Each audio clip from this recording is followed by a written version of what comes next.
Hey YouTube, Incendar here. Today I want to cover getting workers, specifically how to get artisan workers or better workers, quality workers. This has been in a lot of comments and I get asked this the most. How do you get these artisan workers? How do you get so many workers? And I'm just going to go through the ways I do it and what I think is the easiest ways. So this will be mostly for new players that are having trouble with the workers, but some of this might help out more experienced players too. So the first thing you want to do is go up here to NPC. If you just started playing, you're going to want to look for the worker. This will set an auto path to the work supervisor in whatever town. If you're starting in Velia, it's going to take you to the work supervisor there. That's where you're going to get your workers. The one thing to know is each city like Velia, Alvia, Calpheon, Hydel, whatever, you have one worker slot by default for free. And after that, you need to get lodging. And this is important because if you don't have any lodging, and I'll show you how to snipe workers here in a little bit, but if you don't have the lodging, you're not going to be able to get the workers that pop up. So what you want to do is whatever town, I'll use Velia for example today, and we're going to click lodging. If you just started out, CP or contribution points is what you buy lodging with. So you would click this, and for me, I already own it, so it says sale, but you want to buy it. You'll see this has 2 levels. At level 2, 2 more workers. You're going to want to level these up and get lodging as you need it. Where you want the workers and what cities, you get the one free in every city, which is great. Workers can make so much passive silver long term. You're probably going to want to get a lot of lodging and just keep upgrading as you grow in the game. But the key thing is to make sure you always have lodging available for picking up artisan workers that people put up for sale. And this is kind of crazy. A lot of people actually put level 1 artisan workers up here on the worker exchange, and they're only like 90,000 silver or something. But getting them, there's a lot of competition, so that's where the problem is. Now, usually what I have done before to get tons of artisans, and yes, people sometimes list 10 at a time. They might think their skills are bad or anything. I did do a video, endless artisan worker resets. Even if an artisan has terrible skills, you can actually reset them over time. So the skills don't really matter. The one big hurdle, I guess, is these artisans 12, 15 million or whatever. If they're level 30, that could be difficult, so you'll probably need some silver too. But yes, you can find level 1 artisan workers. I don't know why people sell them, but they do. So, all right, let's go up to this work supervisor. The first thing is sniping or finding workers. So I click worker exchange. Now this is a professional worker, yellow. We can see he has 0 promotions. This is a standard thing. I do this too. In a minute, I'll show you how to contract workers from scratch. You might have some pros. They get to level 30. You have 3 promotion chances. You fail all 3. At that point, he's level 30. No chance of promotions. You can't reset these skills forever. You just put them up and sell them. You can see it's 2.5 million or whatever. Leveling these up to 30 just requires you to put them on a node and have them working a lot. Anywhere from 2 weeks to 5 weeks maybe to get them to level 30. That's all AFK and they're going to be making money. But if they get to 30 and you go through all your promotions, it's probably best just to list it. Now the good thing about this is it'll show whatever workers are for sale. And artisans do pop up here, and that's what you want to keep an eye out for. If you see a low-level professional, maybe pick that up too. They're very cheap, and you have the chance to promote them. The one way that I've really had great success with this is tell everyone in your guild, if they're looking at the work supervisor, and let's say they see an artisan in Altanova, but they can't get, their lodgings capped out. Have them announce it in the guild or your Discord or whatever that, hey, there's an artisan in Altanova available. And if everybody does this in your guild and your friends, you're going to know when these pop up, and you can help them too. And that is really going to speed this process up for you, especially if you're trying to get, like 50 or 60 artisan workers. So I'll pull up the workers here. You can see that I'm currently looking at professional only workers. I've got one doing a promotion test. You can do that every 24 hours. If you're just starting out with the game, and I'll show that in a minute, you probably want to start, you might have to be forced to start with some blue workers. Eventually, after you've been playing a while, just stick to pro and artisan only. If you start with a green or blue, you have to promote it, then promote it again, and then promote it again. And the chances are kind of low, maybe 1 in 5, even if you optimize that. I'll show you that in a second too. So try to stick with pro and artisan. You can see what I'm doing here. This guy's up for a promotion test. He's level 21. He has 1 promotion after this. This guy has 2. There's 2 theories on when to promote. Some people just promote as soon as they get to level 10. There's a promotion available. And over time, I've seen that it does seem to be a higher chance. The higher the level you wait until promote them, the better the chance that they're going to promote.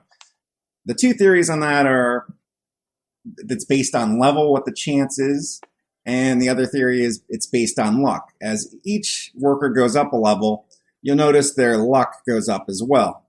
Like, all right, this guy's 27, and he has 20.68 luck. And this guy is 21.44. I do feel that it's based either on level or luck. I think it's probably luck, but it's one or the other. You'll get a higher chance of a promotion succeeding waiting as long as possible. So if you can wait to at least 21 is where most people go, but even later than that, it seems you'll have a higher chance to get the promotion.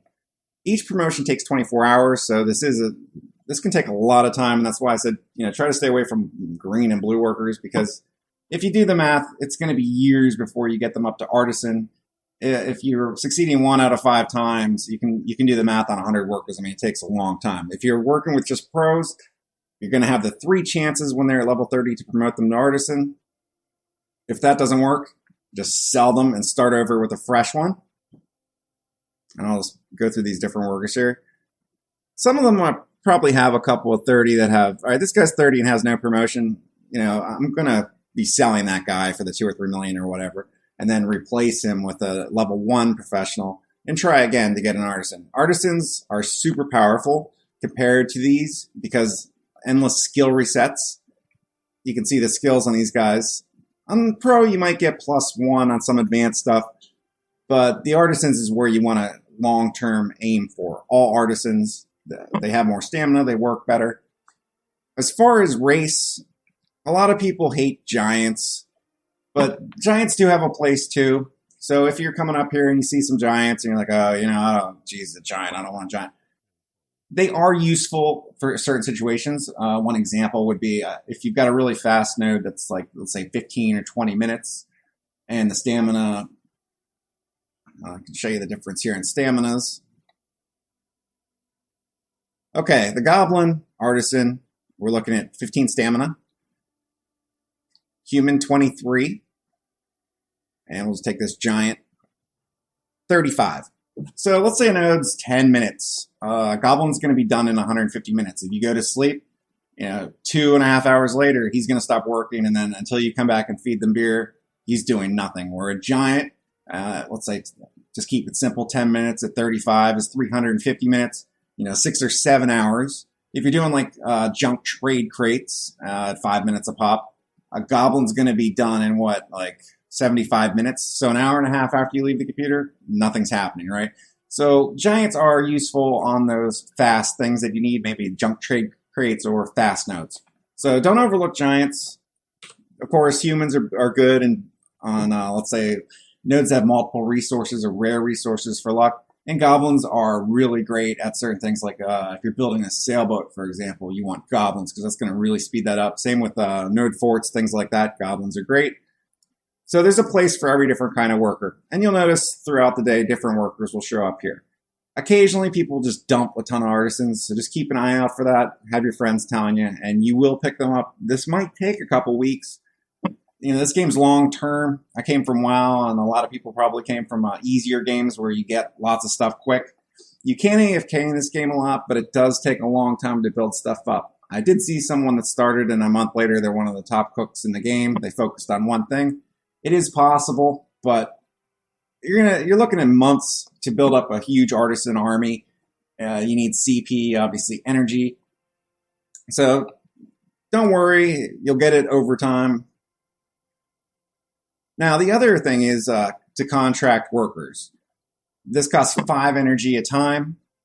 This is one of the best ways to get workers. The problem is it costs energy. There's a couple ways to make this a little easier. Obviously, the first thing you want to do is have as many alts as character slots, because each alt will slowly accumulate energy over time. 24 a day, 1 an hour. So if you let them sit around for 2 weeks, each one's going to have full energy. Like this guy here was at 440. Energy is a whole other thing I'll be doing other videos on. But in the beginning, you're going to have low energy. So what are the chances to get an artisan? I've tried a couple different things. You can see my amity with this guy is 1100. I've invested into Calpheon and leveled the node. I haven't seen either of those things affect this at all. So, you might want to do, who knows, maybe that's 1 or 2%. I have no idea. Getting these worker supervisors amity up is pretty simple. It might help, but it's probably insignificant. So I wouldn't worry about that too much. I did it just because, it might help. So, all right, we've got cost 5 energy to hire a worker. And we pull up a green here. And I will just burn through this energy and see what we got. You're looking at about, I'd say between 1,000 and 2,000 energy to get an artisan. So let's say the average is 1,500 energy, just to give you an idea of how difficult it is to get them this way. Pros will show up much more commonly. But you can see on all my alts what I want to do here. And the other thing, you can see lodging 4 people. So that tells me I can have 4 more workers. That's pretty helpful. And I will just burn through this. Okay, so we have a professional for 30,000. You know what? I'm just going to hire him. You never know. And then we keep going back here. Now, as your energy gets up over time, this is going to be a lengthy process. This is a really good way. I know there's other ways to spend energy on your alts, but if you can imagine you get a good worker working on a node that brings in $1 million a day, and you just keep adding workers to that. Over time, it's really a lot of silver. And the great thing is it's all passive 24-hour-a-day silver. To build really good trade networks and supply chains, you're probably going to need anywhere from 100 to 120 workers anyway. If that gives you an idea of how much lodging and CP you're going to need and how long you might be playing this game. So, okay, I ran out of energy. I think I ended up with 2 professional workers. The first thing you want to do with those is set them to work on any node to start leveling them up. Because that is profitable too. At level 30, they're worth $2.5 million. Beers are 1,000 at the most if you're making them yourself. And we can see my new workers here in Calpheon. So I'll just start the process up again, putting them on a node, getting them to work, getting them up to level 30, and trying the promotions. If they fail, if we get to 30 with no promotions, just go up to the work supervisor, worker exchange, my registrations, and get a register. And you can see over here, you can actually just register the worker for sale. You can see this level 1 is worth only 31,000. Leveling them up is going to increase that value. Got a couple for $1 million here. Selling workers, artisans, if you're lucky and you get them at 90 and you take them to the top, you can see, we're 13 million or whatever, 14 million. It's profitable, but you probably want to hold on to your initial artisans. You're going to need a lot of them to do the different stuff in the game. And, of course, what I like to do, AFK process right next to this guy, and then, every 10 or 15 minutes or whatever, pull up worker exchange. Okay, nothing listed. Have your friends keep an eye out for this. And of course, if your friends are selling some artisans, they can tell you and you can pick them up that way too. Hopefully this will help you get your worker empire up and running. Passive income, how good can it be? Yes, you can hit about 100 million a day, fully optimizing your network. And that'll take, I'd say, over 300 CP, maybe 320, 330. So over time, you can get that passive income up, and this works great for, it doesn't matter if you're a grinder or a life skill or whatever you're doing. These workers are just going to run 24 hours a day. You just keep feeding them beer. They're going to bring in those raw materials, which you can just sell outright if you don't care about life skill. Or if you're into trading or processing, you can process and make crates with all that stuff, or items, equipment, whatever. That's even more profit. But the key here is the workers can really bump up how much silver you're bringing in a day. And I mean, they work 24 hours a day, and you don't even really need to play the game. All you need to do, come up and feed them beer. So you just recover all, feed them beer, repeat all, and just let them run and do all the work for you. You will. What I've been doing lately is selling all the raw materials on a lot of them because I don't have time to actually process and make crates out of everything. And raw materials are high in demand because of junk crates and the coming trading changes. So even just selling these raw materials out, you can make a profit. It's more profit to convert all that stuff later. But the key is you want lots of workers. Ideally, you want to get those artisan workers and have them working all the time and keep doing skill resets to make great artisan workers. There's a huge difference between artisan and pro and the blue and green ones. Stick to the yellow and the orange, and over time you'll make tons of silver pretty much doing nothing except feeding them beer every couple hours or every 8 or 10 hours or whatever. Hope this helps you out. Click subscribe to get notifications whenever there's new videos. I'm Incendar on the NA server if you want to contact me in game. And thanks a lot for watching. I'll see you guys next time.